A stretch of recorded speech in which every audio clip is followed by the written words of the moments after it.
leave it open, and they leave him open there in the corner, and Tabor gets a quick 3 points. Gardner kicks it over to Matt Swank.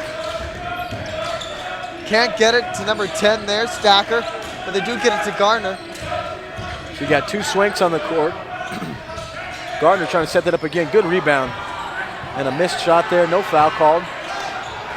Steal by Gardner. Good hustle there by the guard. A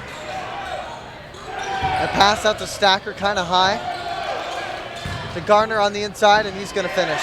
He's got 7 to start the game, the point guard. And Sterling, men's team, also running a press.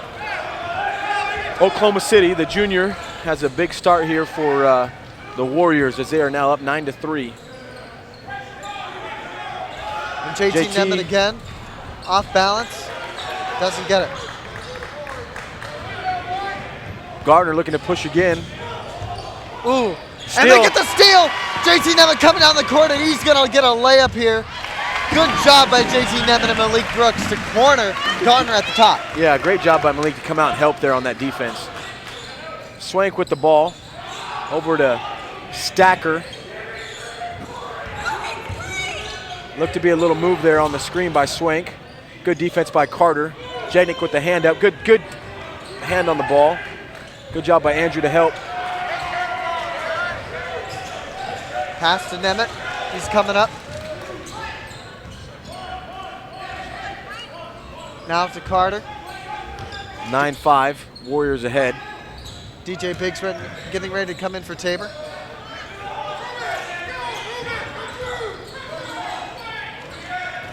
Nemeth on the outside now driving in. And he's looking to get fouled. A little contact, no call. Appreciate the letting him play. And wow, an alley-oop dunk for number 21, Thompson. Great Stacker execution. Good execution there. And Jednick with a nice little baby hook there. Tabor only down 4. It's been an explosive game so far. 18 total points scored between the two teams in the 4 minutes so far that's happened. Full gym, we're packed today. Stacker looking to get the ball into Smith. Jumper by Stacker, he nails it. Wow. Sterling coming out firing on all cylinders here as they're up by 6. Nearly doubling Tabor's score right now. Shooting 50% from the field, 55 now as the Blue Jays are shooting 37. Carter into Jednick to Thomas, who finished. Good rebound by Jednick, goes up strong, and there's a foul called there.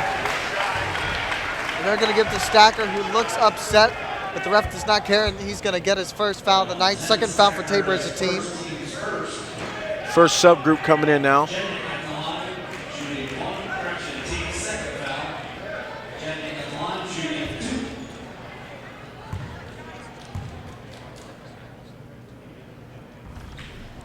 And he makes his first one. A lot of subs here as Jake Ark, Dwayne Biggs check into the game. Gibson is going to check in for Jednick.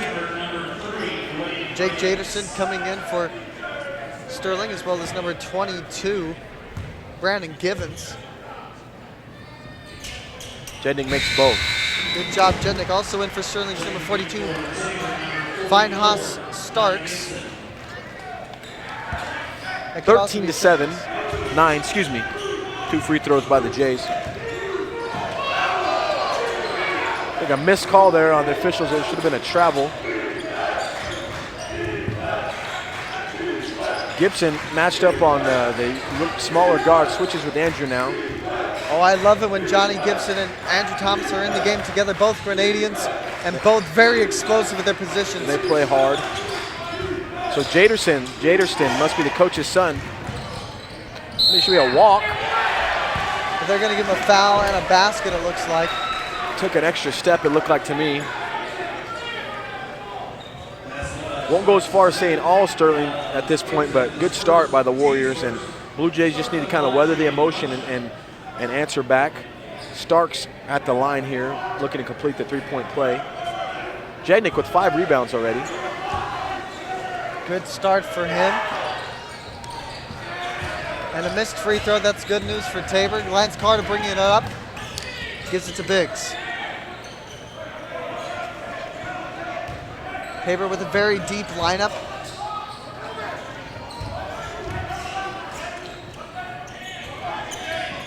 Biggs for three. He misses. Jake with the big jump up there to try to tip it. But it goes to Sterling. Givens brings it up now.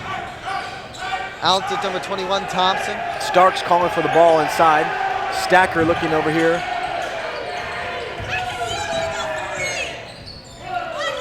Jaderston.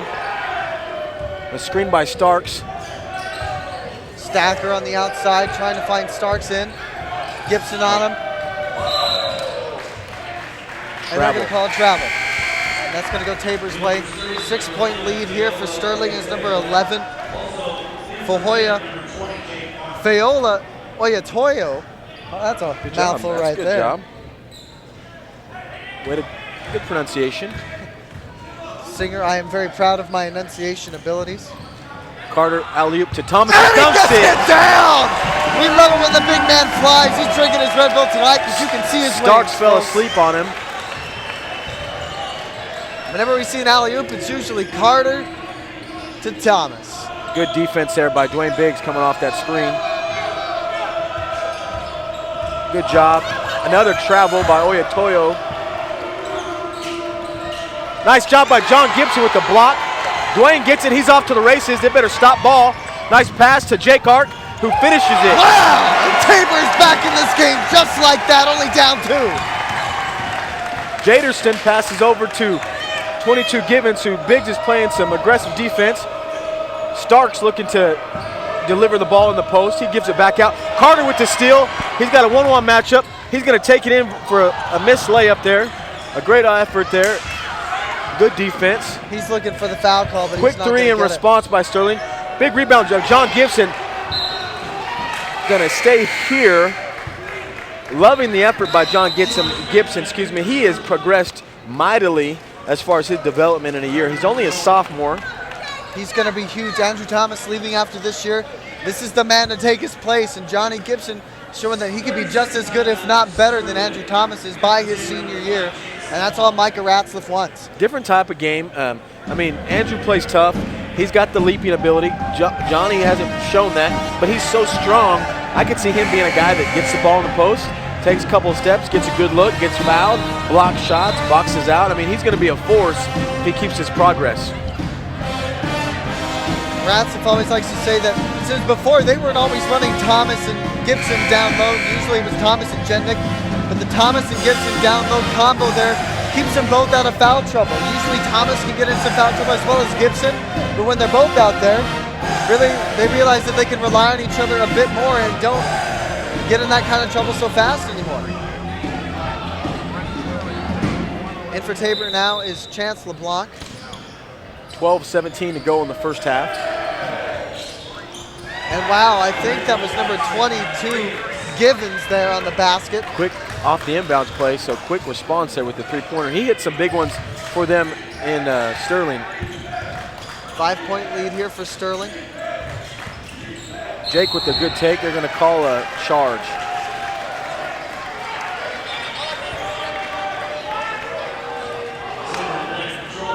That will be called an arc. Second team foul for Tabor. 2 team fouls for Sterling. Gardner back in after getting a quick breather. He had a big start there.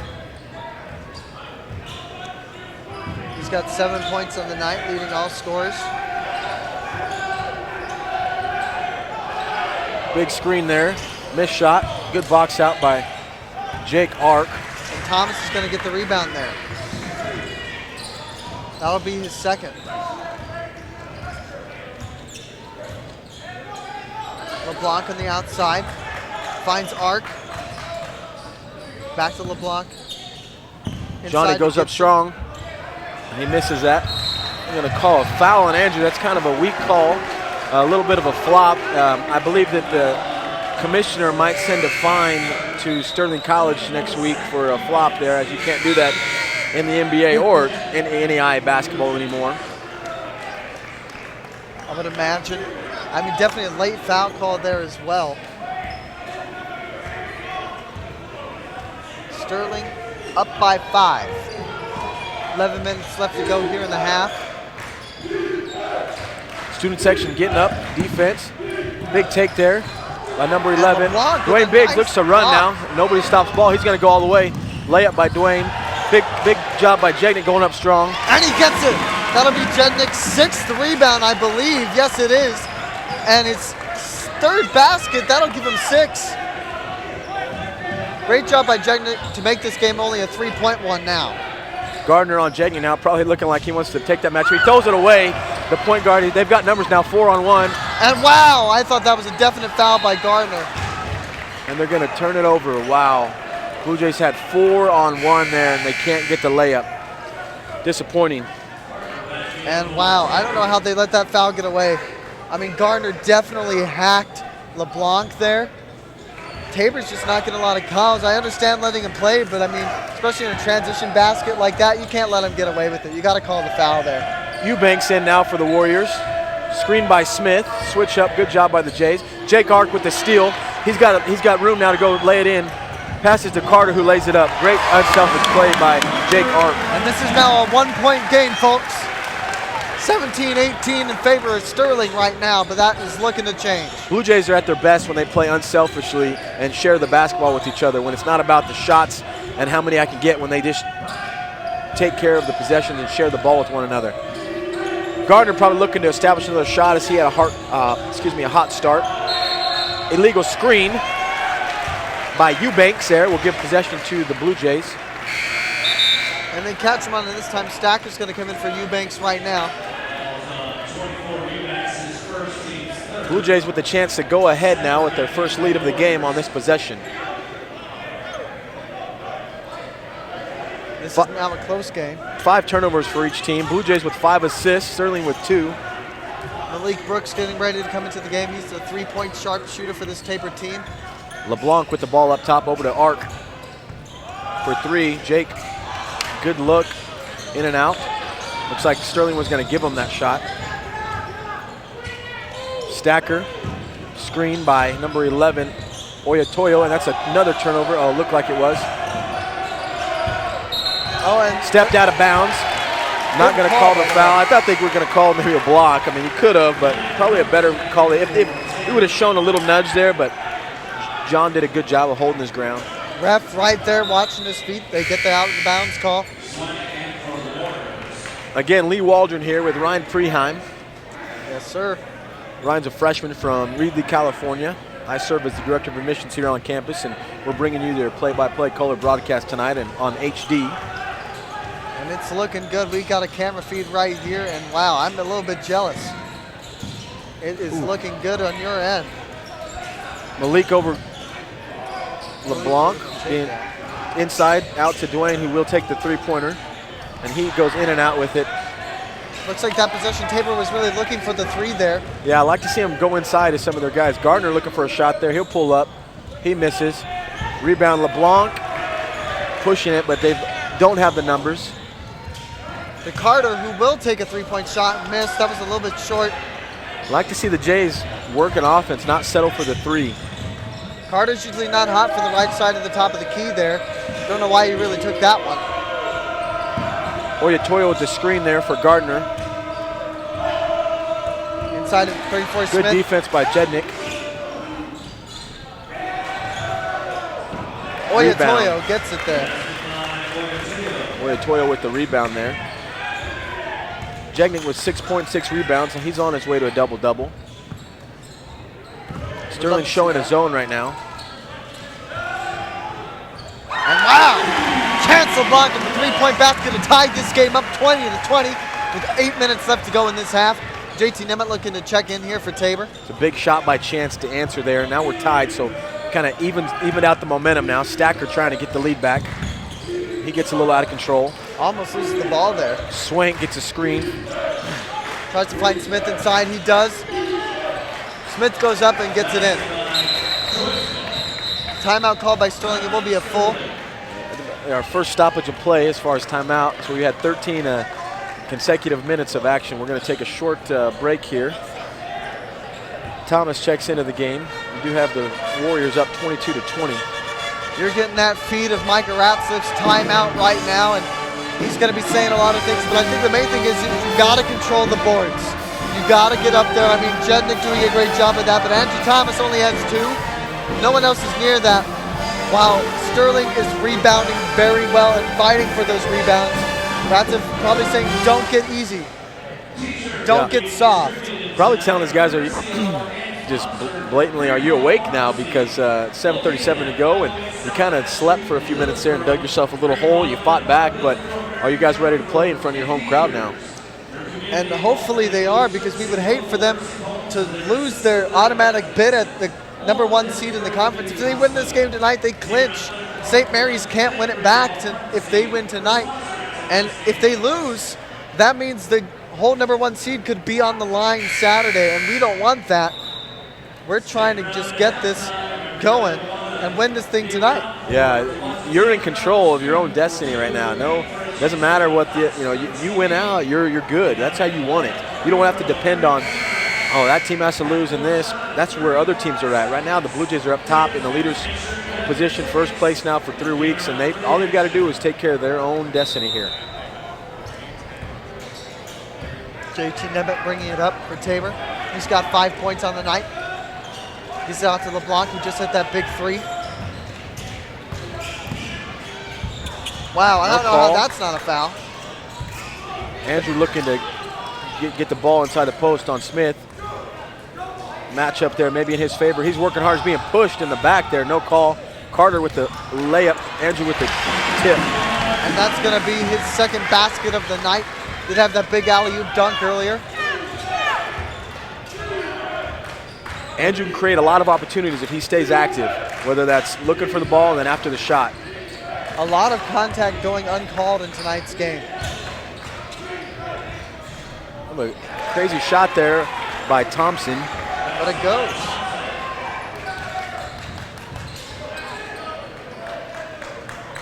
Brooks for 3.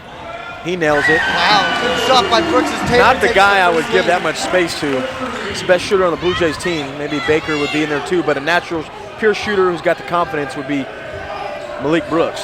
And Malik Brooks, one of the best shooters in the conference last year. His freshman year, now his sophomore year, everybody knows it, but it seems they forgot there, and he punishes him for it. A steal. Nemeth pushes it up. He's got LeBlanc on the left. Gives it off to him. Nice pass to Thomas, who gets fouled. By number 21, Thompson there. It's going to be his first, I believe. Kind of the sophomore curse. If you do good your freshman year, they all know it by your sophomore year. And that's kind of happened to Malik Brooks, but he's doing good now. Andrew Thomas, great free throw shooter, actually, for a big man. Normally don't say that, but he does really well from the line. And he makes them, showing us that right now.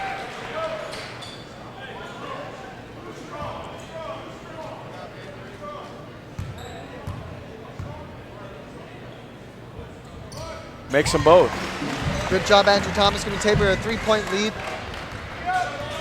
That 1-point lead right there was the first time Tabor has ever led in this game. 6 minutes left to go in the half. Tabor finally getting good defense. Givens getting ready to check in here for Sterling. Gardner, who had a hot start, slowing down. Offensive foul. And Stacker wondering what that was for, but I think we all know. Illegal screen.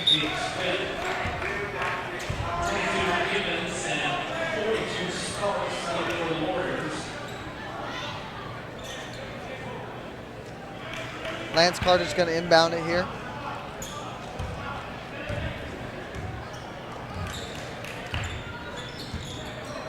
Chance LeBlanc bringing it up.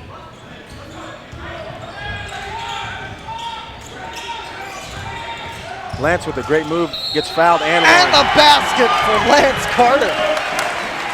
That's a tough move down there. Lance is not easy to guard in the post. He's very strong. And he's fast too. He's quick down low. He's got that spin, a quick little spin move that I've seen a lot of guys have fits with it. He goes up real fast and he can take contact. He's not by any means easy to guard down low. And he finishes the 3-point play there. Blue Jays up by 6 now. Big turnaround. Good response in that timeout as we showed Ratzlaff asking if they had awoken. They have. Stacker. Good defense.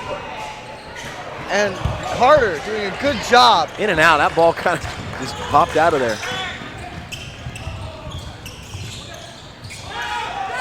Carter on the outside, inside to Thomas. They'll call out of bounds. Oh, they call foul. Not sure what the call is there. Said something about out of bounds. Maybe he touched it and he was stepping out. Trying to figure out what's going on here, but it looks like Tabor's going to keep possession with 22 seconds left on the clock. If he's ruling that the Sterling player touched it and then went out of bounds, Brooks for three. He nails it. Boom! Tabor 9 points in the lead now. Big time performance now as the Jays are waking up. This is a good lead for Tabor. Starks on the inside, finds Three. Givens. Givens the answer. Rebound by Brooks, tips it over to Carter, who pushes it ahead. Smart player, waits up to Nemeth. Malik wanting to take another three-point shot there, doesn't though. Gives it to Nemeth. Smartly sets it up. 15 seconds left here on the clock.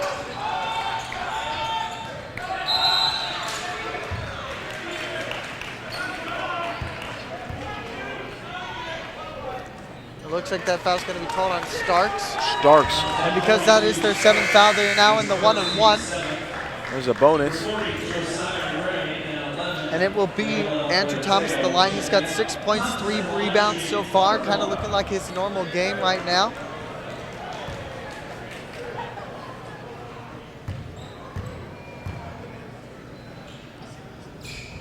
And he makes it. So he's going to get another one right here. Seeing all conference alumni Erica Howdy in attendance. They're pointing at us, waving over here. She's in attendance with her baby deacon, Rob Howdy, up there as well. Sage Hemmert in the house as well, former Blue Jay. So a lot of people in attendance tonight wanting to see greatness. It's going to be a good one. Blue Jays up by 11 all of a sudden, Ryan. Whew. Matter of about 3 or 4 minutes there. We went on a nice little run. We were worried there for a while, but Tabor's come back and settled those fears. Mile number 40, Josiah Ray. Unspoken so far. Nice little move by him. Thomas playing tough. The big thing, LeBlanc all the way. Blows right by Givens. Wow. The little man can drive. Says, see you later. That speed can burn just about anybody. Great off the bench player for Tabor. Now he's going to try to defend Givens, and he's going to try to answer. Oyatoyo. He's been playing a lot of minutes tonight for off the bench. He's going to look to get a shot up. Oh, good job there by Ray. Kicks it over. Air ball. Thompson way long. Nemeth, nobody stopping him with the great rush. LeBlanc for 3. That's a miss. Good effort there. Nice look. Would have put the lead to 14. Push off. No call. Missed shot. Andrew Thomas is going to bring it Nemeth down. pushes it again. Carter looking to get in there. Would have liked to see him go in and probably smart move there. Micah Ratzev saying to settle down now. Run a play. Simmer down now. Simmer down. Toby McGuire, great SNL sketch. I said simmer down now. Brooks for 3. Nails it. Nails it again. That's 3 for Brooks. All of a sudden, it's a 14-point lead for your Blue Jays. He is 3 for 4 from behind the arc tonight. Sterling's quick lead has been erased. And in fact, toppled over. 14-point lead now for Tabor with 2 minutes left to go here in this half. Thompson on the outside trying to drive. Gonna call a block there. That'll be Thomas's second foul. Want to get him out of there. You have 2 minutes left. Jednick's going to check in for him. 31, Matt Swank checking in for Sterling for Givens. Oyatoyo subbed in about 3 minutes into the half and has not come out since. Biggs back into the game, looking to use his energy to finish here. You want to see the Blue Jays finish strong. He's coming in for LeBlanc. Again, I hope you're enjoying our HD broadcast today as we're trying some new stuff out. We have pink out. You see a new camera angle down now. You can see our student section and band. Good defense by the Jays. Gardner trying to get around, gets it to Swank. Ray working hard down low against Jednick, who's approaching a double-double. 20 on the shot clock. Gardner on the outside finds Thompson looking for Oyatoyo, but Ray is down low. Gardner, Thompson, Oyatoyo. Ooh, and a high layup. high layup. Almost touched the shot You clock. don't see that too often. Carter wanted to shoot it, but wisely chose otherwise as they want to get a better look here. Goes up strong, gets fouled by Ray. Smart play by Lance Carter. Very smart basketball play there. Saw that he was a little bit trapped inside and thought, the best thing I can do right now is draw a foul, and he does. Great job by him. The percentages have kind of evened out. Blue Jays are shooting 45% from the field, Sterling 44. Blue Jays 41 from three-point range and 33 for Sterling. 100% from the line, including this. Oh, I'll take that one. I'll take that one. Lee. I try to assume. Sorry, Ryan. Missed free throw by Carter ends that perfect percentage. Misses them both. Lee will not talk about free throw percentages all night now. Wow. I think that blame definitely goes to Lee. We'll talk about Micah Ratzlaff about that one right there. 12-point lead for the Jays. Oyatoyo with the ball on Biggs. Probably looking to get it down. Nice defense by Jednick there. Working hard. Brooks, push off. No call there. I don't know how they're not calling it. That off arm. They're really busy with it. When it extends, I thought that's kind of easy. Gardner looking to take the shot here. Goes behind the back. Good defense by both. Wow. Wow. Josiah Ray. It's a good play. I mean, tip your hat there and go to the next possession. Brooks has 3 3-pointers in the first half. 9 points overall, 3. Carter with the ball in the post. Nemeth for 3. He nails it. Lead back up to 13. Sterling can hold for the last shot here. We'll see if they do. 23 seconds left on the clock here. No shot clock. Blue Jays not in jeopardy of being in the penalty here, so they can be aggressive on this, but it looks like Gardner's going to look to drive and take the last shot.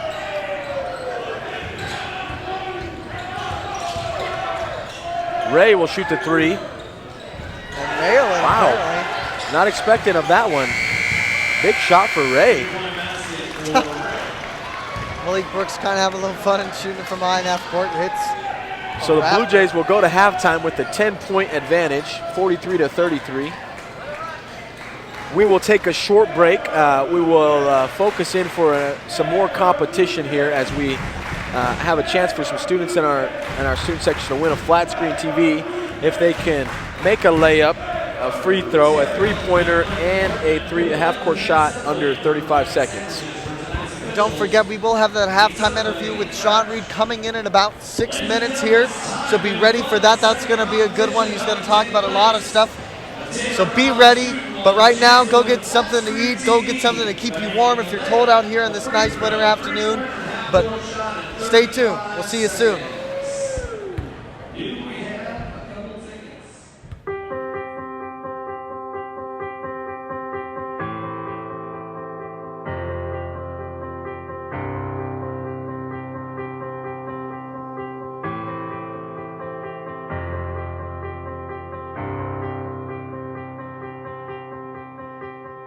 My name is Ashley Kemling and I'm from Grant, Nebraska.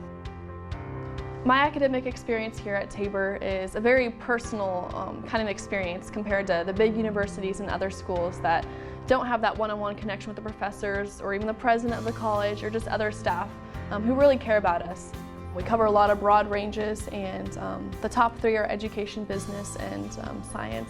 And those programs are all very excellent. We have very high percentage rates of people going to grad school, people getting teaching jobs right away, and people who have internships that lead to very good jobs. Professors are really open, and they have office hours that you're able to go in and meet with them if you need extra help. I find that the class sizes being small at Tabor really help have that personal connection with the professor and other students around you. I would say that community is built most at Tabor through chapel, through sporting events, through the classroom. Actually, it's built through everything. My name is Brandon Johnson. I'm from San Diego, California. I'm an RA, so I get that opportunity to really just reach out to the guys on my floor. It's not something that you're forced to do, but I feel like it's an opportunity for me because I want to get to know the guys that live there, the values that Tabor has. I have myself, so I have a desire to reach out and get to know those guys, and ultimate goals for everyone on my floor to know Christ, and that's why I'm excited and I love being already there. I think that's what really separates Tabor, because there's an opportunity to build families outside of your family from home, and you have the opportunity to stretch and grow in your faith. The fellowship here at Tabor is pretty cool. Everybody's interacting with everybody. My name is Jasmine Gilkey, and I'm from Wichita, Kansas. I love all the Bible studies that we have here. I love the chapels that we have here, people who are filled with joy from the Lord. I have learned at Tabor that Jesus is faithful to his children. He's continually pursuing after us. I've learned that he wants community to be strong. I've learned that he wants people to love people with their whole heart and without limits. I would say that my spiritual growth here at Tabor has prepared me in a way just to take on the world. Here at Tabor College, there's a spirit of service. My name is Tyson Brockle, and my hometown is Mobridge, South Dakota. One of the ways in which I've chosen to be a servant for Christ while here at Tabor is joining the SP&D Prayer, Share, and Dare band. We meet every Wednesday night and we do worship services, putting your schedule and your thoughts and your priorities aside and looking at others and what they need. If you're looking to challenge yourself, whether in the spiritual life or academically, or even if you're athletically looking to compete here at Tabor, Tabor is a really good place to do that. It's just a really good place to grow with your friends and to build connections that will last a lifetime.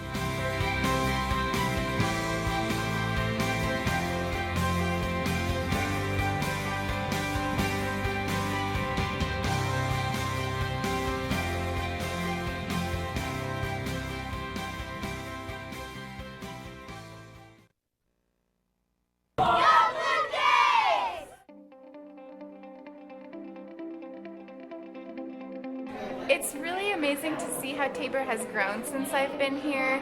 It's great, of course, to connect with old friends and see old professors and catch up on where everyone is. It's a family feel, and we all look out for one another, and I really love how the community embraces the college students and bring us together in many different ways.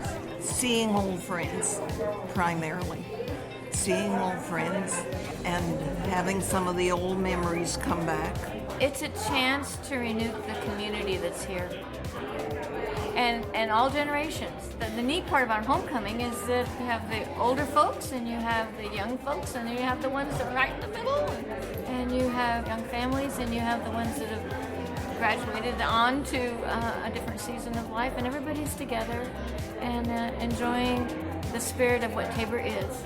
To me, homecoming is a chance to see old friends and reminisce and see all the good things and very cool things that Tabor is doing now. You're part of a family, kind of like the kingdom of God. You see a lot of people who you graduated with. We get to play, we get to have fun, we get to communicate with each other.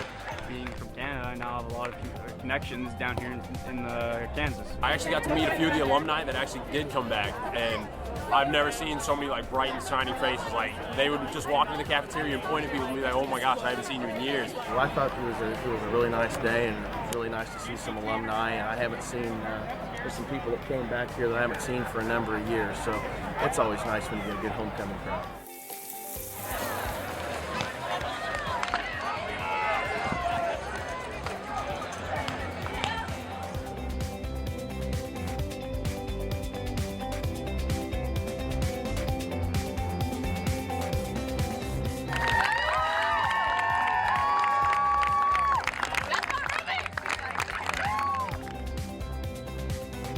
Way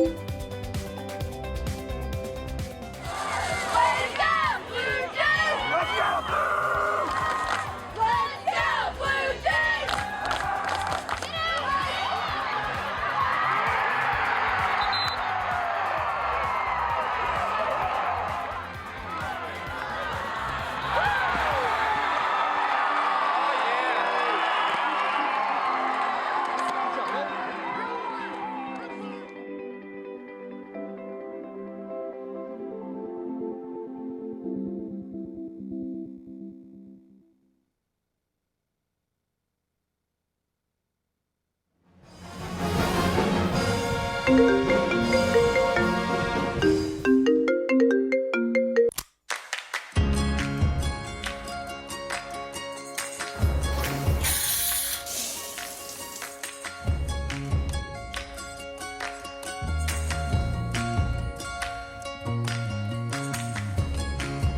that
make life easier.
They have probably one of the best, if not the best, point guard in our league, and you know, they're playing well. So we want to play well against them. We want to continue to get better. You know, we'd love to win the conference outright. That means a lot to us, and so we're going to try and do that on Saturday. But we know it'll be tough because they're a very good opponent. Bruce does a good job with them. You know, he's one of the coaches that you know, he and I think have a lot of the same philosophies on coaching and in life, and we get along really well. And it's always a good game when the two of us get together. Definitely. And tonight, I mean, as you said, the conference sharing was on the line here, as well as it's a rivalry game, of course, with Sterling. You used to coach at Sterling. Yeah. So a lot of stuff kind of coming up. So how much did this game mean? Well, since I've come to Tabor, I've always treated the Sterling game as just like any other game. And it's worked pretty well for me. So, you know, we'll continue to do that. As time has gone on, it's gotten easier. It's just gotten easier for me. And so, you know, Tabor is my team, and I enjoyed my time at Sterling very much and had a great time there, and worked for a great guy in Coach Cruz, who taught me a lot that we're implementing to make our program a championship program here at Tabor. And, you know, I recruited Casey to Sterling when I was there, and she's doing a great job with them. And but, you know, it's gotten easier over time. It was pretty tough that first year or two, especially coaching against, you know, my mentor, who's like a second father to me. But he's retired now, and so, you know, it's just gotten easier with time. And it's an important game because of the significance of allowing us to clinch the #1 seed and a chance to go to nationals, no matter who it was against. So we just treat it like any other game, and that's the way I've always approached it. So tournament on the rise, you know, we're getting ready for that. You've got one, maybe two home games in the tournament. How are you preparing for that? Well, we'll focus on Ottawa tomorrow, and then next week when we know who we're playing, we'll get ready for that and prepare for that, and just try and take one game at a time. That's what you do in the tournament, and whoever we play in that first round, I mean, I think our league has more depth than it has in the past. So whether that's a Bethel or St. Mary, those are great opponents, and both of them have played us tough this year. So just because we have the #1 seed doesn't mean that it's going to be easy. We're going to have to play well no matter who we play. So we'll worry about that next week. We're going to focus on Ottawa tomorrow, and then we'll get ready for tournament time. It's a fun time of year.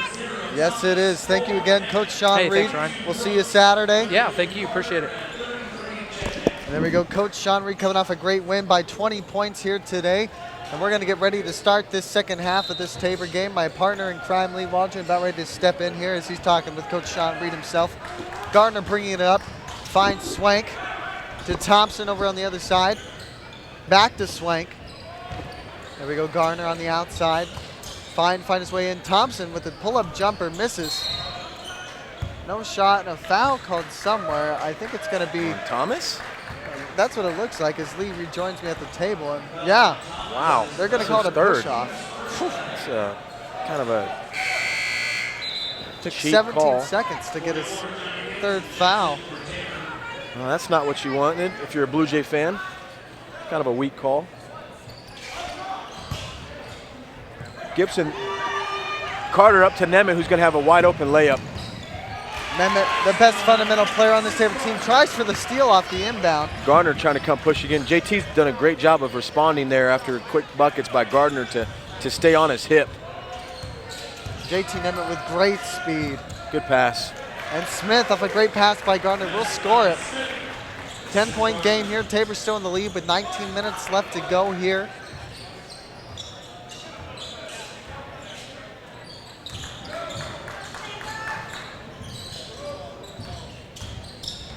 Carter to Brooks. Good Jednick. pass there. Over to JT. Inside to Jednick, who gets to Brooks for his fourth miss. Attempt on three. It looked to be his fourth of the game, but he's got three still. 3 threes, which is a great start. That one looked good, a little high. Scoring spread out for both teams. I mean, we have Gardner and Josiah Ray for Sterling, both with 7 points leading their scoring. For Tabor, we've got Nemeth and Andrew Thomas with 8 leading that scoring category. Sorry, Nemeth has 10 now after that bucket. A turnover. Actually, Smith recovers it. Stacker, good job by Gibson, says get out. The grenade in says get out. No fly zone under that basket when Johnny Gibson is there. You lose one and another one comes in. It's kind of like, come on, give me a break. I got one grenade in that could jump out the gym and dunk all over me. I got another one that could swap my stuff up into the stands. I'm surprised we don't teach Johnny how to do like the Matumbo, the little finger swag. No, not today. Great guys. These are some of the best guys we got on campus. Great people, easy to talk to. Gardner looking to create a shot there. JT all over him. 31 hits a three-pointer there. Swank off the screen. Nice, easy shot by Swank there. Takes it smooth. Big takes shot. Time. JT setting up now. Wanting to get some movement going. Brooks passes into Gibson, who looks to get it out. Brooks for three was wide open. He nails it. There we go, Malik. He won't stop shooting. I mean, that's the thing about him. We've talked about it many games, Ryan. He's got so much confidence that he misses a shot. I mean, if he's wide open, he's going to shoot it. He feels really good about that he'll make more than he'll miss. He is now leading Tabor scores with 12 points now, and like you said, I mean, he's pretty deadly. Like, you can't stop him no matter how much you guard him if Gardner you leave him for open. three. And he'll make it. Answers back with the 3 of his own. So he's back. He'd been kind of quiet for a while. 2 3-pointers in a row for this Sterling team.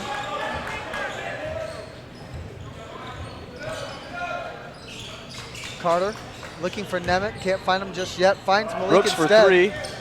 Oh, Ooh. that's off. I actually thought that one looked good, but it looked too far. Kind of hard to see from the table sitting down here. Gardner being guarded by Brooks. Now Nemeth. Again, that off arm, they're letting them be a little aggressive with that push-off. I've seen multiple occasions. Sterling stripped there by Brooks. Carter looks ahead, pass to Nemeth for a layup. That should be a That's going goaltend. to be goaltending by Stacker there. I don't know job what by Stacker's Carter. mad about. That was pretty obvious. He basically touched the rim, deflecting that thing. That's an obvious. I don't care what routine. level of basketball it is. You can't do that.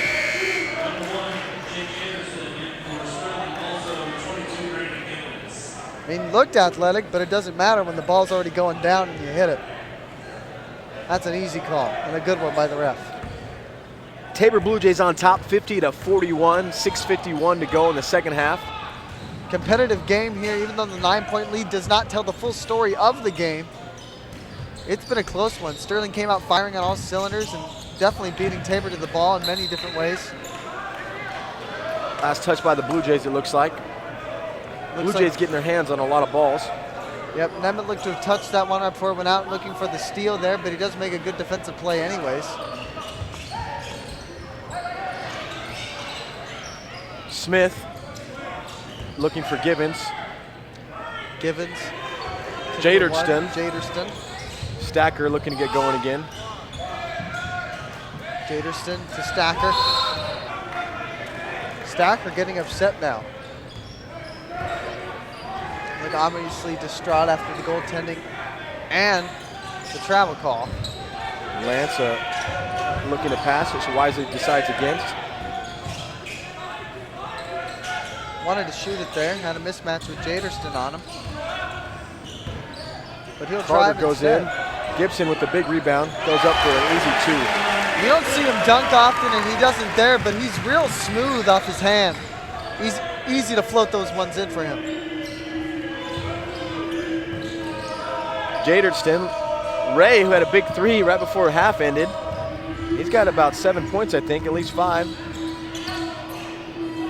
Out to Stacker. Stacker looking for a screen. Nobody comes over there, so he'll take a 3 himself, get his own rebound. Not a very good looking shot from him. But he'll sure take them. Jaderston with the miss. Oh, Stacker finds a way in there to get a rebound. Stacker doing a good job. That's the 6th point of the night. And he's got 5 rebounds, 2 assists, and 2 fouls. Blue Jays up 9, 15 to go. Carter wisely decides against, passes up 3 to give it to JT. Ooh, looked like a push in the back by the Sterling defender, but Jednick to no avail, doesn't get a call. Tabor has the only foul called of the half on Andrew Thomas. With 7 seconds into it. Yeah. Ooh, no, he'll be out till probably about 7 minutes left to go in the game before we see him get action again. Maybe 10-minute mark. You know, he's got 2 more fouls. That's true. Oh, wow! Gibson with the putback. Not only does he block the ball, he blocks the man down to the ground. Wow! And then Brooks comes down with a layup to follow up the authoritative block by John Gibson from Grenada, sophomore, 6'6", all muscle. Wow. He's big. He's real big. 14 points now for Malik Brooks. He's 5 for 8 from the field. Is DJ Biggs and Jake Ark ready to check into the game here? And Jednick does get the foul call. He did go over the back there. Good entry there from Smith. Jednick will get called for the foul.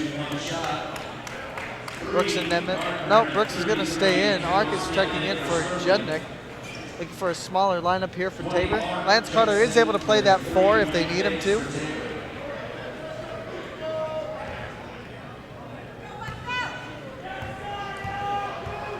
Ray, 7 big points so far. Lane violation, but looked like. To be a camera operator with Jake Ark making fake passes like that, I'd be all over the place. Stacker to Givens. Looking to get the ball into Smith. That's a turnover as they weren't on the same page. Oh, man. Lance with the chest pass looking to get Biggs in stride there. It's a turnover, and he admits it. Good ownership there. He knows it. We know what he was trying to do, and it would have been amazing had he connected. Usually a great passer is Lance Carter. Whenever we see an alley-oop dunk by Andrew Thomas, it's usually coming from Carter. Usually, exactly. They have good chemistry there. He knows how to find him. Stacker finding Smith on the inside. Gibson not able to block that one. Smith with a good take there. Gibson has 2 big blocks so far. You love the minutes you're getting from the sophomore Grenadian this late in the season. You couldn't have timed the development better from him. Good entry there by Carter. Oh, thought we were going to get an and one. Gibson wasn't able to get a good kind of turnaround there and didn't really have the arm position to go for a reverse. We kind of tossed it up. But does get the foul anyways. That'll be called on Givens. JT Nemeth with 12 points kind of silently. I just looked at that stat sheet right now. I said, wow. He did hit a couple threes there early, I guess. Gibson misses his That's first. an area of growth that Gibson has got to improve on. If he's going to truly take Andrew Thomas's role, he's got to become a better free throw shooter. Especially when you're a big man like that. If you're going to get fed in the post, you're probably going to get fouled a lot. And Andrew Thomas is a complete blessing in the fact that he can shoot free throws pretty easily. Lance Carter jumped early, so that shot would not have counted even if it had made it, and it's going to be Sterling possession. Jim Paulus talking to the official on that side, having a good conversation, our VP of Student Life, along with our campus pastor, so he did have accountability. Gardner with the pull-up. Ooh, nice shot by Gardner. Good shot. He's got a good little game here. He comes and he goes, you know. He's not always present, but you can count on him for a good shot if you let him take one. I like that. He comes and he goes. Ooh.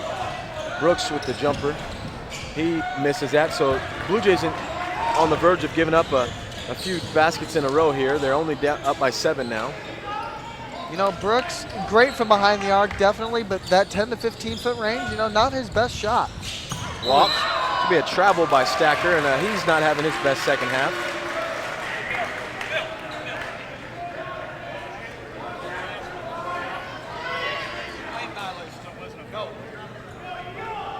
A little clarification here at the scores table. Last play beforehand was a lane violation.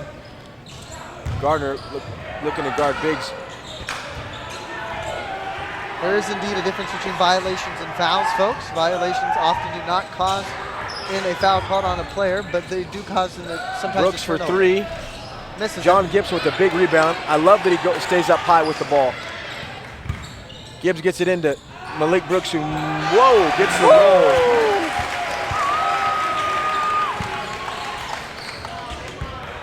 Ooh, Gardner with a little push off on his left arm, and definitely he's getting emotional. Emotional game. Gibbons on the outside. Got to fight through screens here. Sterling can have the shooters that can make those shots off of another mistake by Stacker. He's on the verge of getting a technical here in a little bit. Not like that's a foul on Gardner. I could just see the emotion in Stacker boiling. He hasn't done anything, but I could just see him. He's on the verge of getting a technical foul. I can see he's going to walk to the bench as he'll get taken out wisely by his head coach. It'd be bad for him. I mean, he's, I think, got 2 fouls already called on him. Yeah, so a technical would be... Actually, he'll stay in the game, so Gardner's going to go out, who just picked up the foul. Wow, I don't know about that. I think Jaderston should play it safer and take Stacker out while he's got 2 fouls instead of him getting a technical and basically having 4. Good response here by the Jays, who now are up 9. Carter in the post, taking his time. Look for that spin move. Art, not the best shot by Jake. Jake from State Farm. He's got Stacker his khaki looks to pants. Finally take the shot, turns it over, another mistake.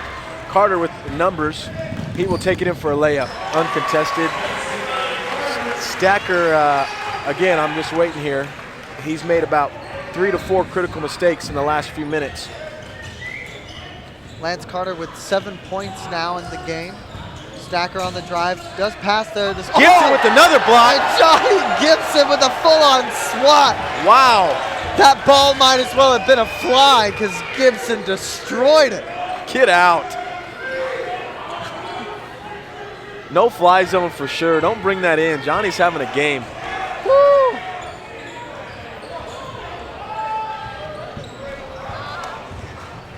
Brooks with another attempt from 3-point range. Maybe not the look Coach Micah wanted. Another missed layup there by Stacker. Feel bad for the young man. He's an exceptional athlete. I'm not going to say that he's not. He's just having a bad few minutes here. Oya Toyo at the line now. Chance LeBlanc getting ready to check in. I would imagine probably for Malik Brooks, as Malik's had a lot of minutes in. Granted, he's made good of them, but sometimes you got to take some time. He makes first free throw.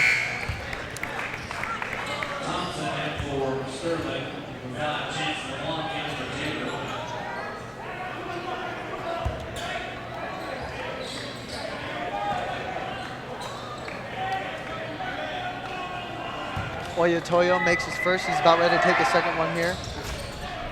And he makes that one. Bounces in. Josiah Ray's going to check in here for Sterling. Andrew Thomas is getting ready to come in at that 10-minute mark, like you said. Hey, yeah, good guess. He did start the second half and picked up his third foul really quickly. Johnny Gibbs doing a really good job. See, looks like Sterling's going to try to do some trap here, and Biggs is the best guy to break that as he is extremely fast. Really pick good up the driving pressure ability. now. Look for the Blue Jays to try to exploit that. Gibbs has a matchup, and he gets fouled by, looks like, Jaderson. Yep, that's what the ref is giving us. 2 shots for Biggs here. Biggs is a great driver. I kind of think he has a game like Tanisha Dean in that way, and where he can get to the hoop from just about anywhere on the court. He has a killer spin move, killer right hand, and he's not bad from the free throw line either. And he's also known to hit a couple of threes. He had a game-tying 3, I think, when K-Dub was Kansas here. Westland in the corner. That was a big one. We got excited for that. Great shot by him. He misses his first free throw, though. Makes his second one, though. Tabor up by 10. 10 minutes to go.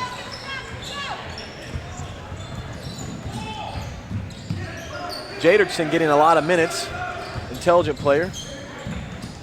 If he is indeed the coach's son, that'd be probably why. Makes nice pass there. That was a great no-look pass by Oyatoyo. I think that was downloaded. Ray. Yeah, it was. That's his 12th point of the night. Ray having a great night.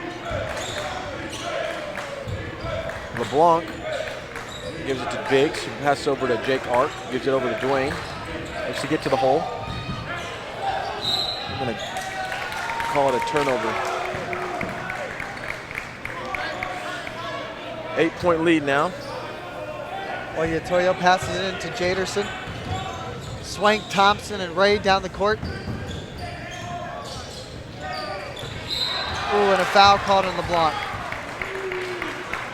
Did not touch him with the hand, but the chest definitely did make contact with Jaderson there. That is an easy foul call, but no trips to the line.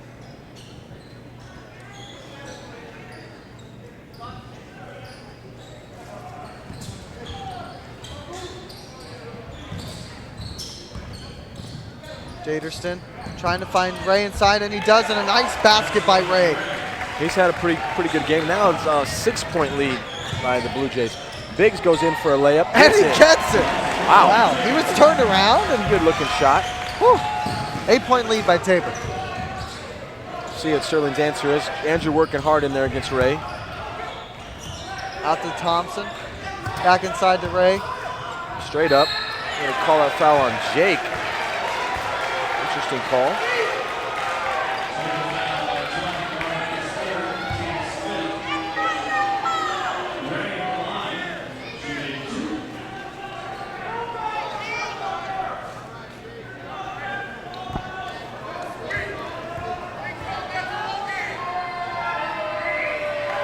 Josiah Ray hits his first one.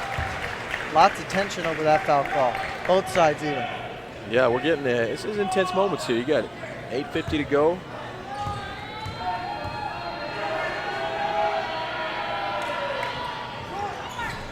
Free throws missed, so 7-point lead for the Blue Jays.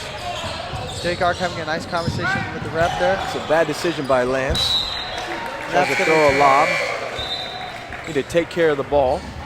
Ratzlaff yelling at his guys, no turnovers, stop the turnovers. Matches, they've got 8 now, so quickly there's 2 turnovers for the Jays and 14 for Sterling, but Blue Jays are now picking up a few more. They hold on to a 7-point lead here. Oyatoyo to Stacker. Swank. Oyotoyo again. Ray working hard against Thomas. Thomas with the steal. You've got numbers now. We could get a dunk here by Thomas. And he turns it over. We have turnover by Sterling. Passes it to nobody. Swank looking for a foul call, but he fell down.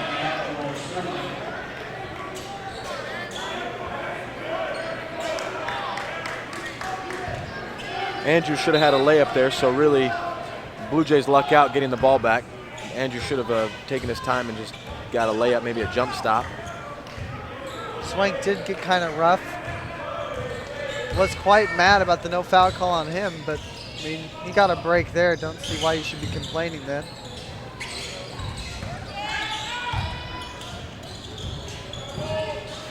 Nice job by Chance LeBlanc. LeBlanc knows how to weave. That's the thing that he's really good at. He's just finding his way through defenses like that. Very good at just going in and out, being able to score baskets. Rebound by Carter. Ahead to Biggs, who will go the distance. You can call a block. Ooh, but Swank looked to have hit his head maybe a little bit. Took the brunt of that.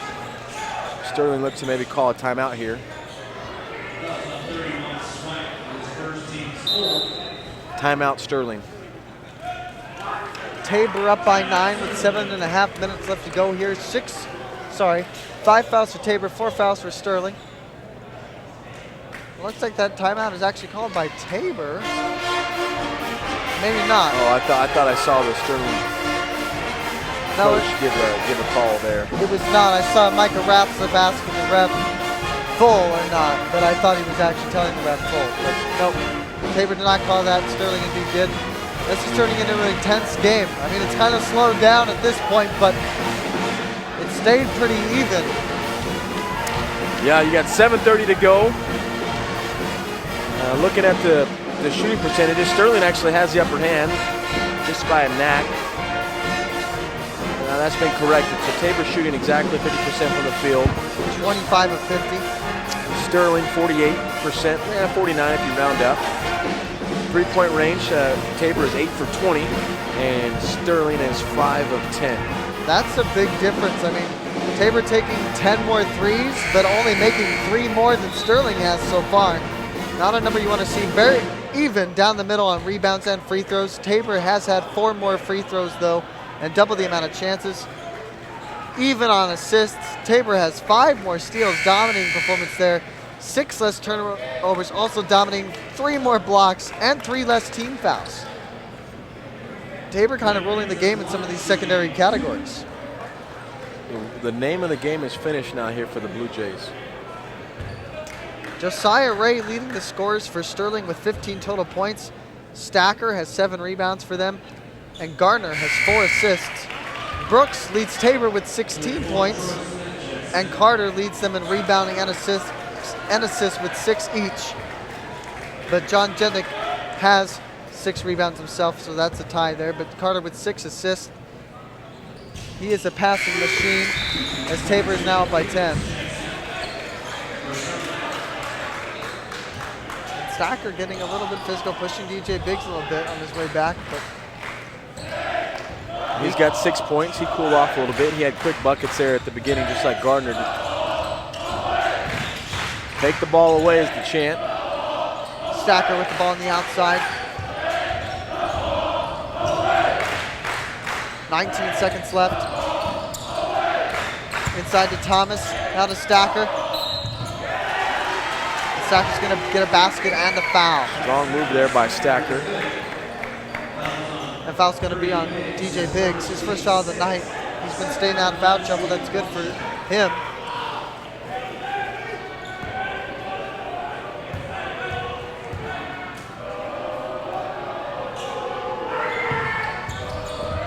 And Thomas with a nice rebound. That's his 5th. He's got 8 points on the night. Arc for 3. He misses it. Stay here. They're going to call Smith on the foul.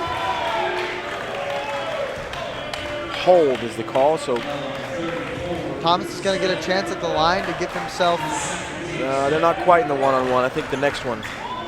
Oh, it looked like he was going to step up there. And if you're just joining us here, we're 7 minutes left in the game here in this men's contest. Women won earlier by 20 points, excuse me. Tabor looking to secure the top spot in the conference.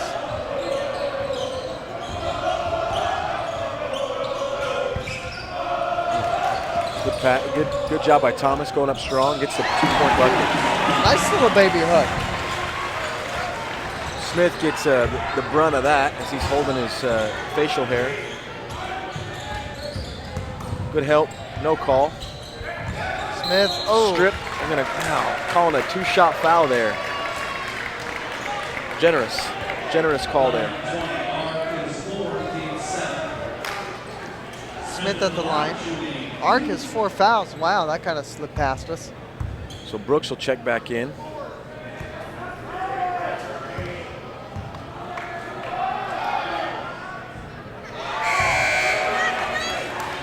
Ref helping Malik Brooks up there. Nice camera angle there on Troy Smith. Great job. We've got actually student workers manning the cameras. Just very impressive here for this outing. Misses both free throws. Lance Carter driving up, finds Chance LeBlanc. Carter gives it back to him. Oh, but he misses the big one-handed dunk. We'd like to see Lance just lay it up, but he's a young man and he wants to do exciting things. Sterling looking to answer now for maybe a momentum change. It will be a 1-and-1 now as they'll call a foul on Chance LeBlanc. So you got to remember these are young men playing a competitive game, but it was a beautiful give and go. They still use that. I don't know if these kids even know what that terminology is. I do, maybe you don't. But Lance should have just laid it up. But he's a young man. He wanted to throw it down, which we would have not been explaining that right now. We've been probably recovering. That would have been amazing to see, but I mean, I hope those 2 points don't come back to bite us. 6 minutes to go. Blue Jays on top 9. 1 free throw left to shoot. Oyatoyo getting ready to check in for Sterling. And he does for, looks like Thompson.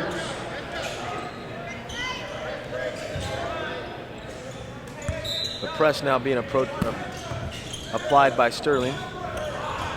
DJ Biggs getting free there. Stumbling a little bit, but he's good. Great job there.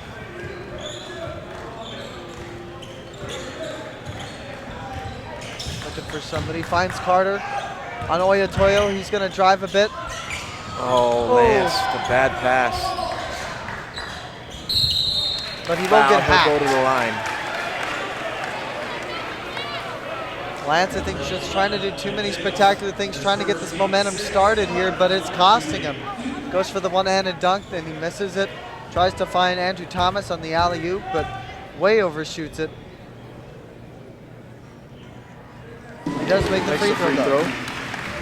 9-point lead by Tabor with 5 minutes and 45 seconds left to go in the game.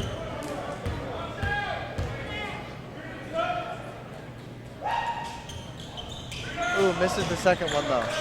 Oyatoyo gets the rebound. Gardner now finds Stacker.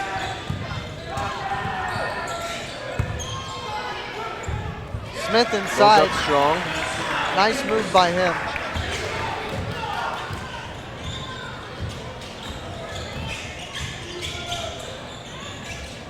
Thomas.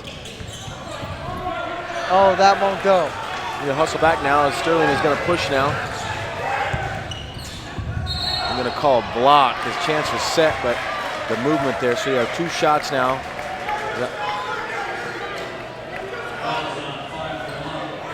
Ratzlaff obviously upset about that.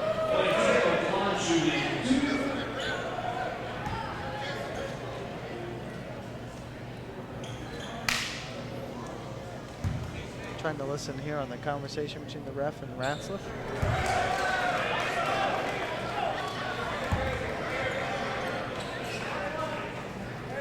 The ref and Ratzlaff seem to be getting along here. He's kind of like, yeah, I guess, sorry. You did miss that one. You know, he's not. Oddly enough, Ratzlaff was kind of talking to the ref that was not in position to make either of those calls.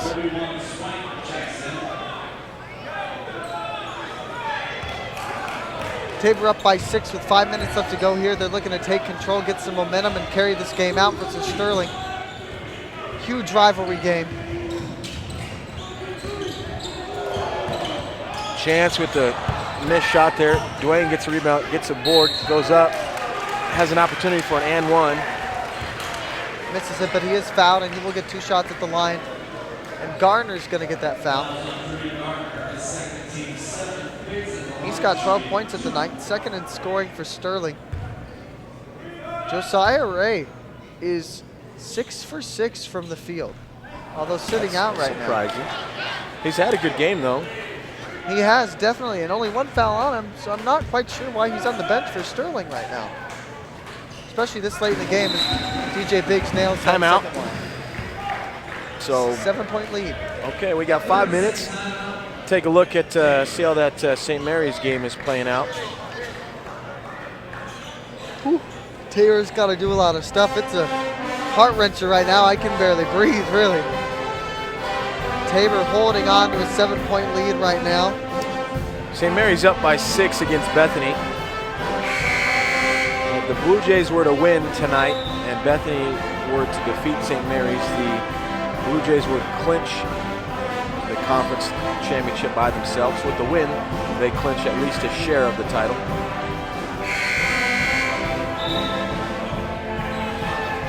Tabor in control of their own destiny right now.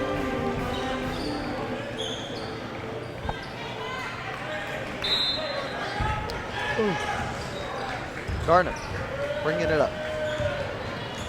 It has been a long day, folks. JT set to check in the game. Whoa, get out. Thomas saying no to Gardner. Nice job. Unselfish play there by Uh-oh, we might have another replay here. Oh, wow. Gardner with 2 back-to-back misses. Luckily, there was a putback there, but Gardner got blocked the first time and missed a layup on the second time down. He's hobbling. Thomas obviously disrupted both shots.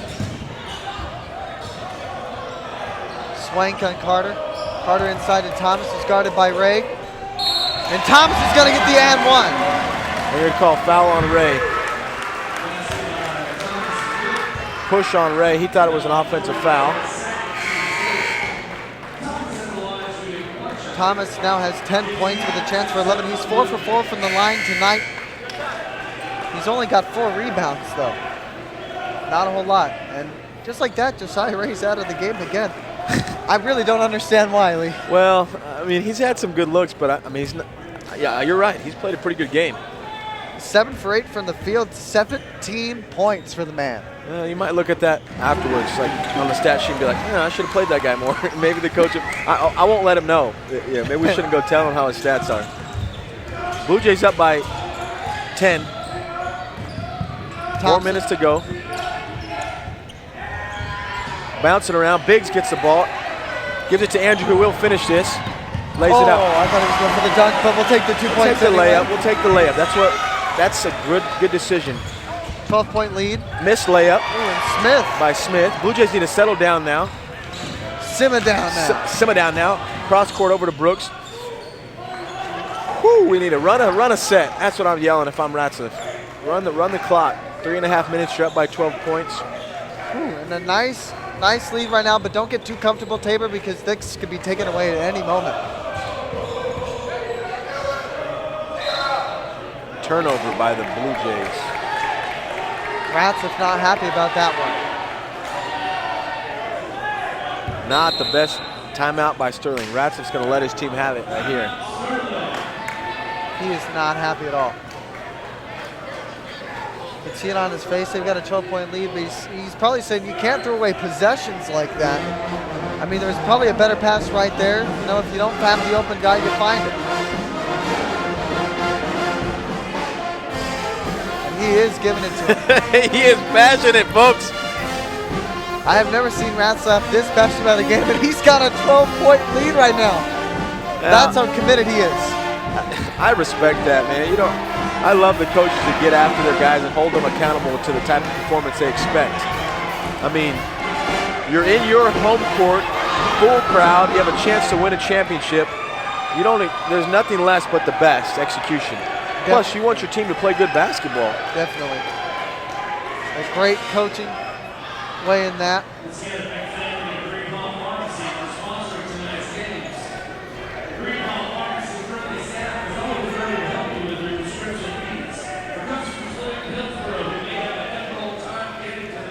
Getting ready to start back in here. 3 minutes and 22 seconds left to go in this game. Tabor up by 12.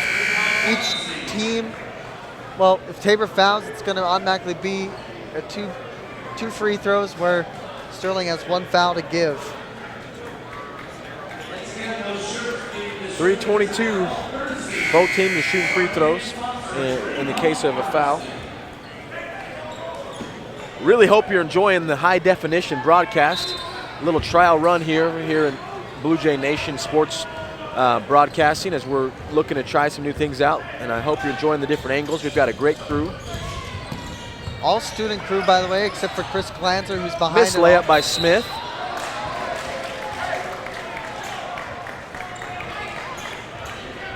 That's going to be called on Carter. Chris Glanzer helping all the students manage this equipment. We're doing a nice job of getting a lot of kids involved here and having a lot of fun and getting the experience in their field. Absolutely. No reason you can't do this. I mean, it takes some work, but you know, the fans deserve this. We deserve this. The players, I mean, this is just, college athletes should get a glimpse of this. Misses both free throws. Aaron Thomas with a nice rebound. That'll give him 5. Look to slow down now and chew off a full 30 seconds on the possession clock.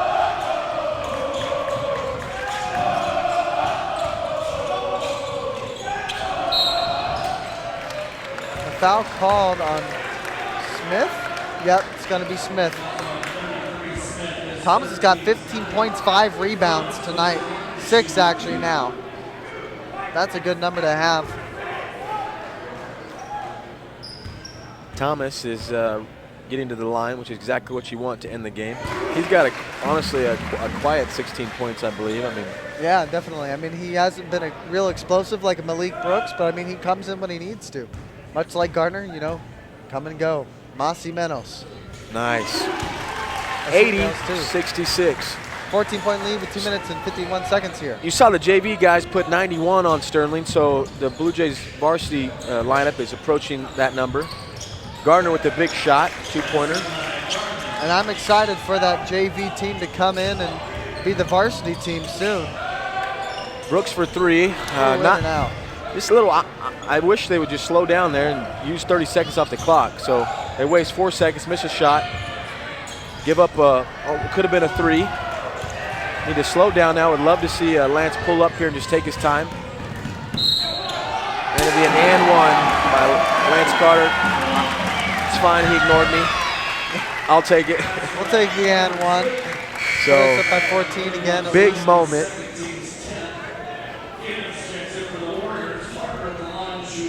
You look up here at the line here, you've got Carter with 10, potentially 11, Brooks 16, JT with 12, Biggs with 7, Andrew with 17. The scoring spread out, not just one guy. You know, I always compare Andrew Thomas to DeAndre Jordan in the NBA, and that they have the same type of game, except that Andrew Thomas makes free throws. And that's a big part of his game. Yep, I can see that somewhere. He is a great free throw shooter. Gardner misses the jumper and then fouls Dwayne Biggs.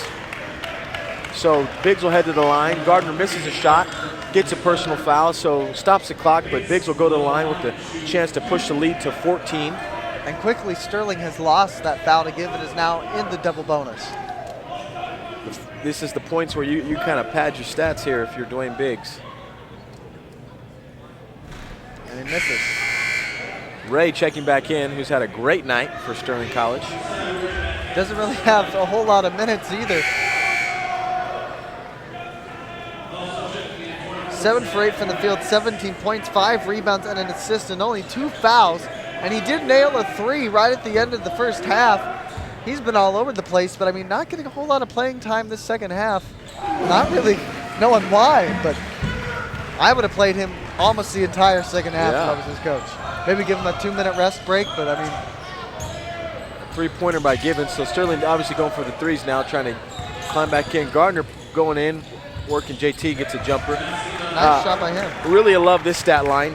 Carter's got 10 points, 8 rebounds, and 7 assists. Wow, close to a triple-double. And he'll go to the line now looking to get his 11 and 12 points of the game. So he's close to a couple more rebounds, double-double.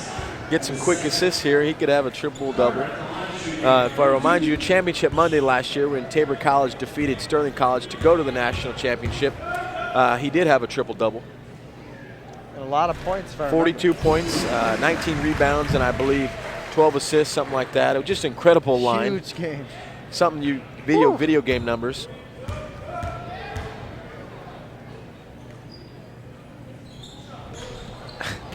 In and out. 14-point lead for the Jays. 1:40 to go. Quick three by Gibbons, misses it. Dwayne Biggs with the hustle play. It should be Sterling basketball, and it is. Bounced off Biggs there at the end. I mean, this score differential does not tell the tale of the game fairly at all. I mean, it's been a close game throughout. Sire, ooh, that was almost a really Carter close with shot. another rebound. They'll slow it down here. I mean, this has been a close game throughout, but Tabor's kind of pulled away here at the end. Doesn't look like Sterling will be too aggressive here as the Blue Jays are clearly in hand with the 14-point lead. A push there by Givens. And he's pretty blatant push to the it. chest. Carter with the pat there saying, hey, good job. No harm, you're playing hard. Lance Carter is an exceptional athlete. One of the best all-around players in the conference.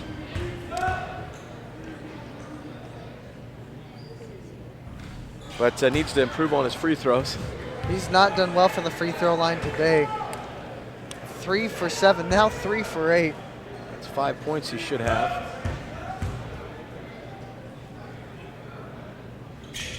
Misses both. He gets his rebound, goes up and gets an and one. I'm going to wave it up and call a charge on him. Wow.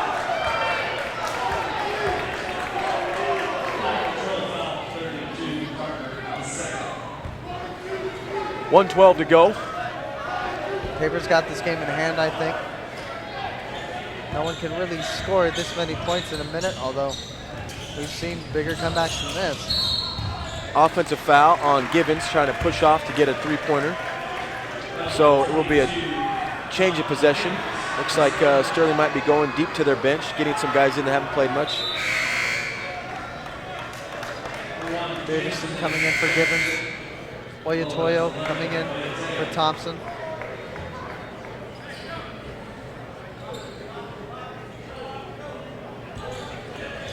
Carter fakes the deep pass like he's throwing to his half-brother Chris Carter, Hall of Fame receiver for the Minnesota Vikings, and JT gets the ball instead.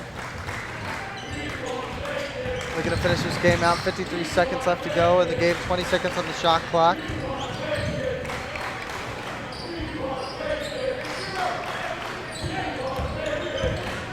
JT with a nice feed, but Thomas wasn't ready. It's a good pass by JT to Thomas. High percentage there. Would have been a layup or a dunk. And looks like Sterling fans are starting to clear out. And the fans called for Horstick. That's what they were chanting. We want Horstick. I couldn't quite make it out. So Ratzel clears the bench. Baker checks in here.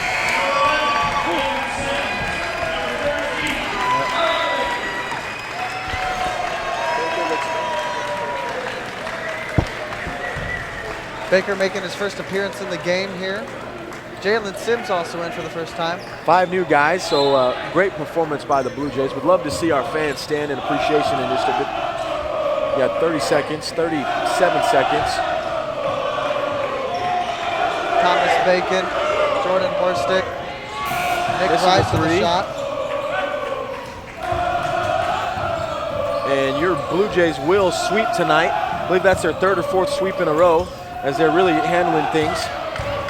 18 seconds, your Blue Jays should be able to dribble it out here, and they will guarantee a conference share of the conference championship. And that is all, folks. 5 seconds left to go in the game, and we're walking away with a 14-point victory here in the Hillsboro Gymnasium as Tabor College wins 2 in a row here tonight, and they at least share the conference #1 seed going into this tournament no matter what. Big win, 84-70. Your number 25 ranked team in the nation defeats their rival Sterling College on their home court. They are guaranteed a trip to the national tournament. Woo! It feels good. It does feel good. A lot of fun, Ryan. You got to tip your hat to Sterling College, well-respected program, great performance. Gardner, a lot of respect there. Biggs and Gardner shaking hands. And you're seeing the student section pour out now. And it's been a good game, and they're having fun now. Biggs having a good game. Thomas having a good game. Brooks having a good game. Lance Carter having a good game. Great job all around by this team. You know who we didn't see get playing time today is Milan. And that might be because he's still a little bit hurt, but he's usually pretty good off the bench for Tabor. But maybe trying to work him in, ease him in a little bit. Don't want to hurt him again too much. Did have that abdominal strain. I mean, I think Mike has got a good feel for his rotations. He's got the guys that he knows if they're healthy or not, and he got the guys on the court that can finish. It appears now that we'll finish out Saturday and have a chance to actually be the outright championship for both men's and women's basketball programs, which would be a huge monument. They've clinched a share of it, so congratulations to the men's and women's basketball teams on a share of the conference championship regular season, a ticket to the national tournament. But more importantly, you move to Saturday, which you and I will be in the booth. They'll have a shot to clinch the outright championship with, which you want to be a little selfish. You would love that. Oh, yeah, I would love it. I mean, they're facing Ottawa, great team in their own right. Last time they played Ottawa, guys won, girls lost, so it'll be interesting to see kind of that exchange happen here, where, like you said, girls and guys have swept at home the last 4 times they've been here. The last time the Tabor teams lost at home was over a month and a half ago when the girls team lost to Friends, who is now 4th place in the conference. Only person to beat Tabor both times is Friends, but right now Tabor looking Kenny right here. good. I'm going to get Kenny to say a quick word about the performance. Kenny, we all love Kenny, the super fan here. Kenny, how do you feel? Fantastic! I know it. They are doing the Twin City Saturday. Yes, they are. Kenny, are you excited for Saturday's game? Yeah, and the ladies are doing the Twin City too. Yes, sir. We're going to take a quick break here. Let's take a quick break. I'll hand it back to you now. Good job, Kenny. Kenny, super fan. Always a pleasure, as always, to hear from him. We're going to take a quick break here. We're going to have that interview with Coach Micah Ratzoff coming in here in a little bit. And it's been a fun one, guys. Stay tuned if you want. Go get something to eat. Come back and join us. But, yeah, we're going to have the interview coming up pretty shortly here. So stay tuned for that. We'll love to hear that from him and just see how they're preparing for that game Saturday. We're going to tune out for a bit. We're going to see some video feed here probably. See you in a bit. We'll be right back.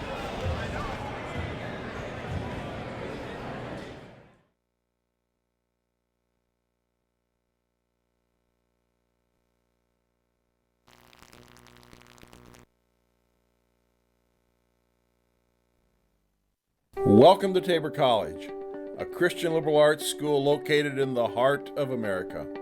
Every day we are reminded of the needs in our community and our world. Society is in desperate need of strong, educated leaders. It is in need of people with a purpose. Our graduates understand that life is more than a job, but rather a vocation, with a mission to serve and make the world a better place. Our Tabor College alumni are scattered all over the globe, serving in positions of influence. They are making the world more like God intended it to be, and infusing it with the vision and values of the eternal. While at Tabor, students are challenged by the academic rigor of the classroom. They participate in athletics and the arts, and they engage in activities that shape their character. Tabor College is a place of life transformation, academic excellence, global relevance, and is decidedly Christian. We shape our students so they serve others.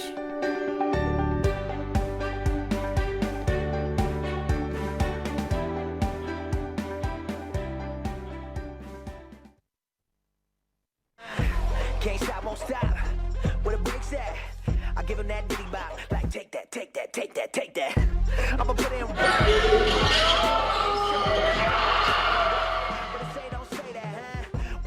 I'm Andrew Thomas.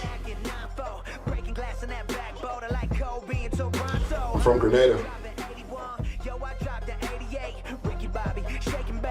I'm studying sports and management / health and physical education.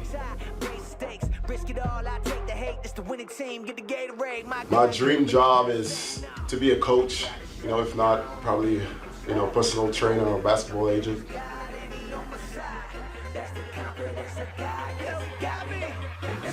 A little bit of Bob Marley, Jamaican music, a little bit of hip hop, gospel, just whatever gets me in the zone.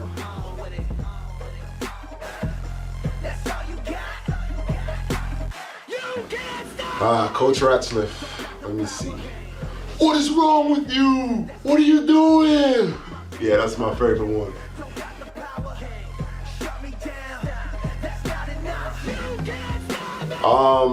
I'll probably play football just because it's fast-paced and I like running, back and forth, so I think I'll choose football.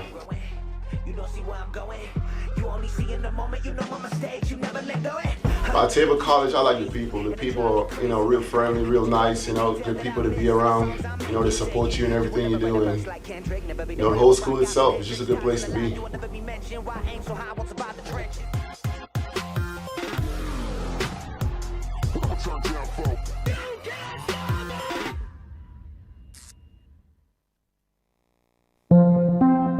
I transferred to Tabor College because it had the academics, the athletics, and the Christ-centered education I was looking for. I felt like I belonged in the first couple of days. As soon as I got to Tabor, I made a lot of friends. Everybody can find a place at Tabor. It doesn't matter where you've been, it doesn't matter what you did before. If you come to Tabor, you can find a new beginning. You can find friends, you can find people who are going to lead you down that Christ-centered path. A Christ-centered education is very important because when you're in the classroom, you're not just studying communications and math and English. I think being a transfer was special because it made me appreciate Tabor that much more. I recommend Tabor College because coming to Tabor, you're not just a number in the crowd. You're an actual individual who's cared about by the professors and other students, and that you just get a really special experience. The professors are really relational. They care. They want you to learn. I was looking to transfer to a Christian college. I wanted to have that education. My favorite things about Tabor are the people. People are smiling, people are always happy. And it's real, it's not just, artificial. People really care. The best way to maximize your experience at Tabor is just to come in with a complete open heart and open attitude about everything. I would say that transferring to Tabor has been one of the biggest events in my life because of the opportunities that Tabor's granted me. It offered me a second chance to kind of restart myself and kind of be myself, and that's the great thing about this school. My name is Ryan Nelson. I'm from South Pasadena, California. Hi, my name is Katori Sills, and I'm from Naples, Florida. My name is James Calagoa. I'm from Reedley, California. My name is Janelle Rust. I'm from Elving, Kansas, and I'm a transfer at Tabor College.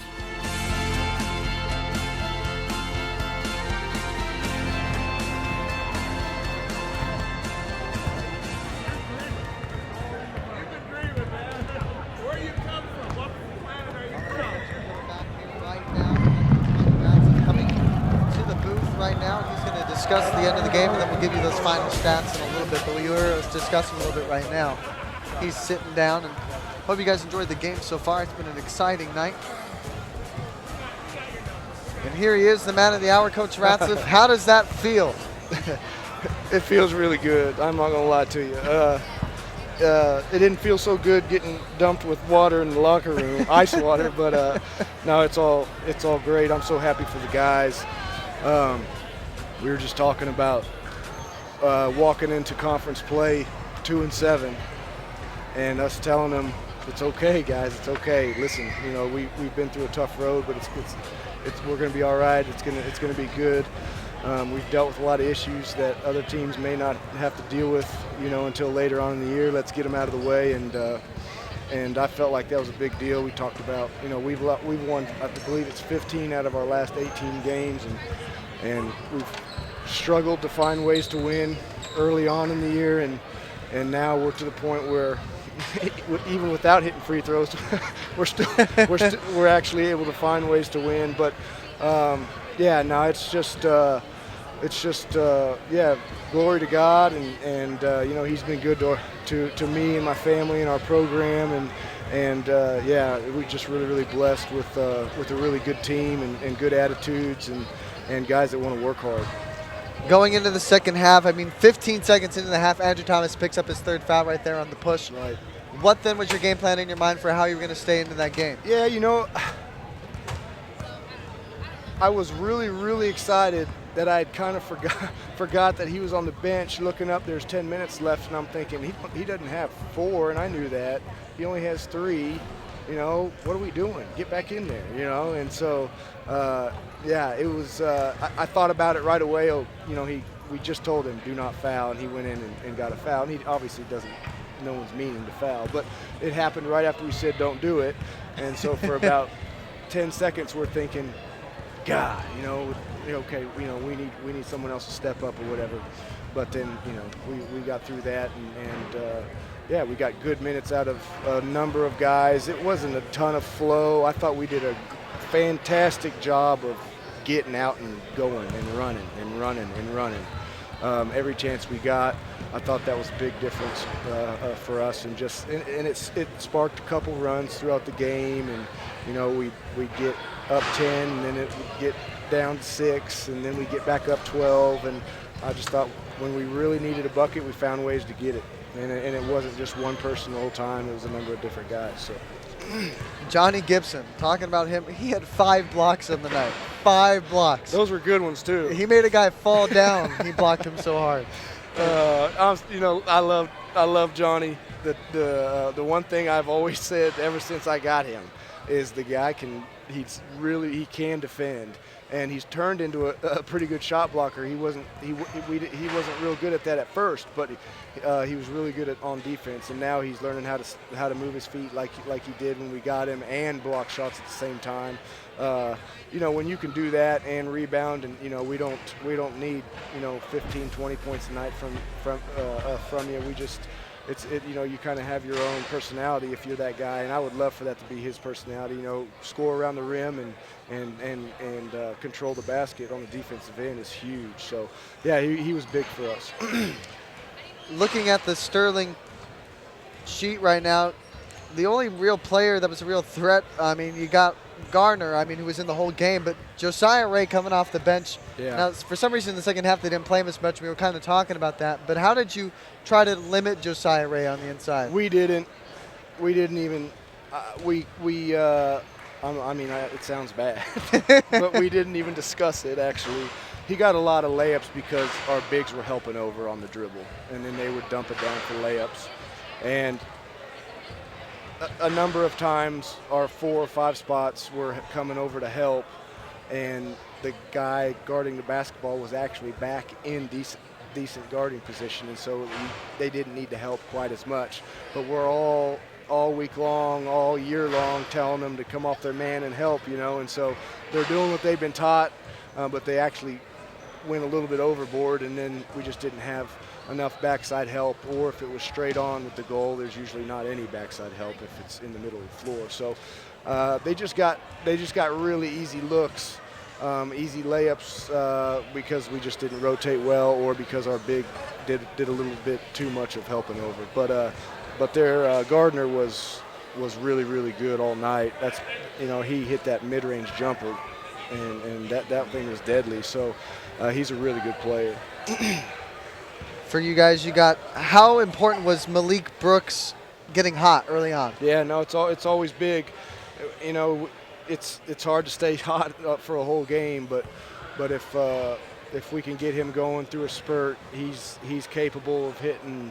We've seen it 2, 3, 4 in a row, and sometimes you get it both halves, But for him to get back on track, even though he didn't just stroke it from 3, he hit some really big ones in the first half to get us back when we got down big right off the bat. And then, and then last game, he played well. He was huge at Bethany, so he kind of went through a couple games where he was struggling, but he's getting back to what we got most of the season, which is huge for us because he's by far our best shooter. Indeed. Milan still sitting out today, didn't get any minutes. How's his recovery going? He's actually practicing. and trying to get through practices and doing everything he can. He's just not 100%. And so, yeah, I hate it, but we're not done. So there's a chance, we're still going to need him, and hopefully he can get healthy and we can get him back out there. All right, today you clinch at least a share of the #1 seed in conference. How does that feel going into Saturday, and how does that make that Ottawa game even more important? And what kind of preparations will you be making tomorrow for that? Yeah, just like normal, nothing changes. Nothing changes at all. Our team's not going to freak out. They're not going to do any of that because I'm pretty mellow, so I think they've taken on that a little bit. But they're pretty confident.